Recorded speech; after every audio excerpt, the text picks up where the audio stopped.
வணக்கம் நண்பர்களே. The flow என்ற இந்த அற்புதமான தொடரின் 5வது பாகத்திற்கு உங்களை மீண்டும் வரவேற்கிறோம். ஒரு முழுமையான புரிதலுக்கு இந்த சீரிஸின் அனைத்து வீடியோவை பார்ப்பது அவசியம். இந்த வீடியோவின் முந்தைய பாகத்தை காணத் தவறினால் இணைப்பில் உள்ள லிங்கை கிளிக் செய்யவும். வணக்கம். கடந்த அத்தியாயத்தில் நம்பிக்கை, நன்றி உணர்வு மற்றும் மீள்திறன் ஆகியவற்றைக் கொண்டு நமது மனோநிலையை ஒரு சக்தி மையமாக மாற்றுவது எப்படி என்பதை பார்த்தோம். ஈர்ப்பு விதியைப் பற்றிய நமது பயணத்தில் இன்று அத்தியாயம் 5 அதிர்வெண் மாற்றம், நேர்மறை ஆற்றலுடன் இணக்கமாக வாழ்வது எப்படி, அதாவது the frequency shift, living in harmony with positive energy என்றால் என்ன? உள் ஆற்றலை இன்னும் நுட்பமாக சீரமைப்பது எப்படி? நமது எண்ணங்கள், உணர்வுகள் மற்றும் செயல்களின் அதிர்வெண்ணை நாம் விரும்பும் இலக்குகளின் அதிர்வெண்ணோடு பொருத்துவது எப்படி என்பதைப் பற்றி விரிவாக பேசப் போகிறது. விழிப்புணர்வுடன் நமது உள் அதிர்வை உயர்த்துவதன் மூலம் வாழ்க்கையின் ஒவ்வொரு நொடியிலும் நேர்மறை ஆற்றலுடன் இயைந்து விரும்பியதை எளிதாக ஈர்க்கும் கலையை அறிந்து கொள்வோம். விரும்பியதை ஈர்க்க உள் அதிர்வும் அதனுடன் ஒத்துப்போக வேண்டும். இது ஆற்றலைச் சீரமைக்கும் கலை. உங்களது எண்ணங்களை கவனத்துடன் கண்காணிக்க வேண்டும். எப்போது எதிர்மறை எண்ணங்கள் உள்ளே நுழைகின்றன என்பதை விழிப்புடன் கவனிக்க வேண்டும். அது நேர்மறை, அமைதி மற்றும் நம்பிக்கையை வெளிப்படுத்துவதன் மூலம் நிகழ்கிறது. விழிப்புணர்வுடன் சக்தியை ஒருமுகப்படுத்துதல். உங்களது எண்ணங்களை கவனத்துடன் கண்காணிக்க வேண்டும். எப்போது எதிர்மறை எண்ணங்கள் உள்ளே நுழைகின்றன என்பதை விழிப்புடன் கவனிக்க வேண்டும். எதிர்மறை எண்ணம் தோன்றும் போதெல்லாம் அதை பாராட்டு அல்லது ஏதேனும் ஒரு நல்ல வாய்ப்பை நோக்கி மெதுவாக திசை திருப்பிவிட வேண்டும்.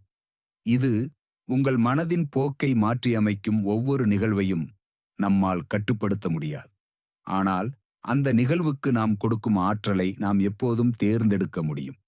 திருவினைக்கு பதிலாக நேர்மறையான கண்ணோட்டத்துடன் பதிலளிக்க பழகுவது முக்கியம்.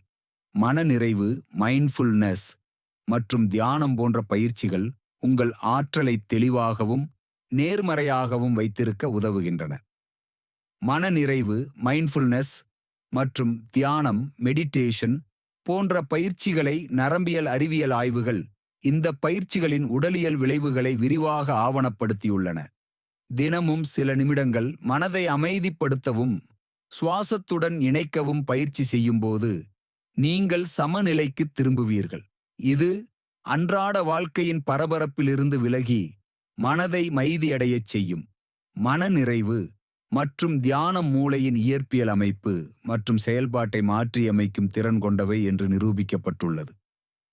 இவற்றால் கவனம், உணர்ச்சி கட்டுப்பாடு மற்றும் சுய விழிப்புணர்வுடன் தொடர்புடைய பகுதிகளில் ப்ரீஃப்ராண்டல் கோர்டெக்ஸ், சாம்பல் நிறப்பொருளின் கிரே மேட்டர் அடர்த்தியை அதிகரிக்க முடியும். மேலும் அமிக்டாலாவின் மூளையின் பயம் மையம் செயல்பாடு மற்றும் அளவை குறைக்க முடியும். இது குறைவான எதிர்வினையாற்றுபவராக லெஸ் ரியாக்டிவ் இருந்து அதிக மையப்படுத்தப்பட்டவராக மோர் சென்டர்ட் மாற வழிவகுக்கிறது.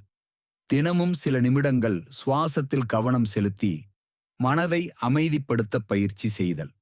காலப்போக்கில் இந்த பயிற்சி மன அழுத்த ஹார்மோன்களின் கார்டிசோல் போன்றவை அளவை கணிசமாக குறைக்கிறது.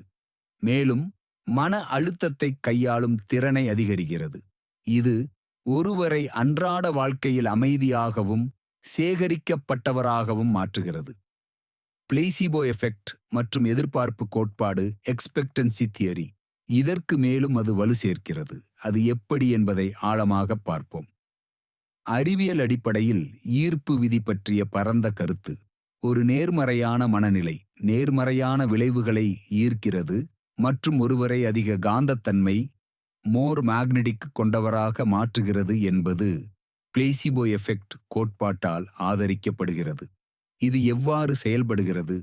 ஒரு நேர்மறையான விஷயம் நடக்கும் என்று ஒருவர் உண்மையாக நம்பும்போது அவர்கள் தங்களின் நடத்தைகளையும் புரிதல்களையும் அறியாமலேயே மாற்றுவார்கள்.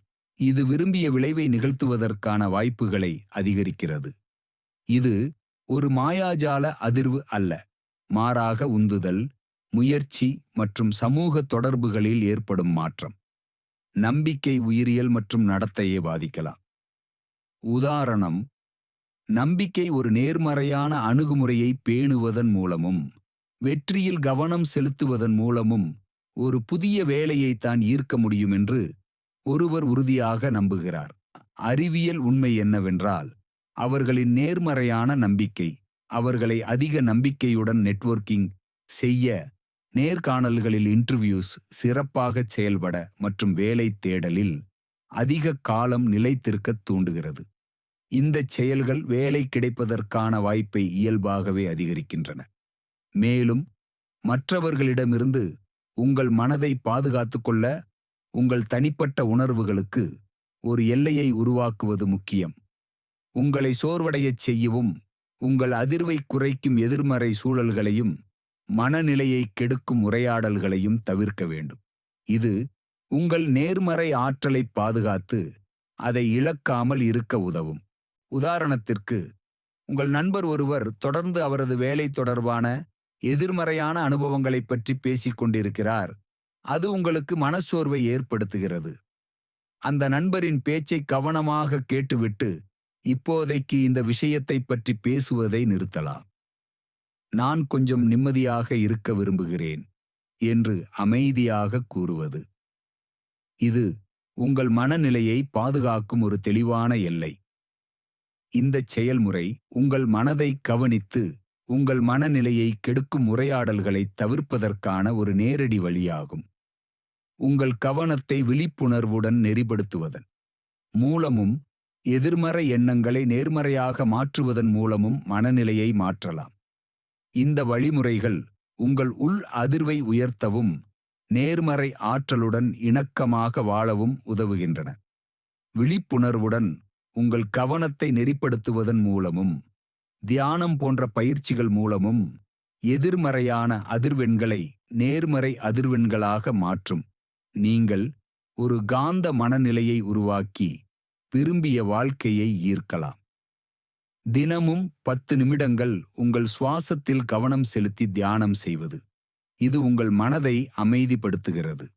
காலப்போக்கில் உங்கள் மூளை இந்த மன அழுத்தத்திற்கு இயல்பாகவே அமைதியாகவும் நிதானமாகவும் பதிலளிக்க பழகுகிறது. இது உங்களை ஒரு சக்தி மையமாகவும் மன அழுத்தத்தால் பாதிக்கப்படாதவராகவும் மாற்றுகிறது. இந்த அத்தியாயத்தில் அதிர்வெண் மாற்றத்தின் கலையை அறிந்தோம். விழிப்புணர்வுடன் நமது எண்ணங்களை கவனிப்பதன் மூலமும் மனநிறைவு பயிற்சிகள் மூலமும் எதிர்மறையான அதிர்வெண்களை நேர்மறை அதிர்வெண்களாக மாற்ற முடியும் என்பதை பார்த்தோம்.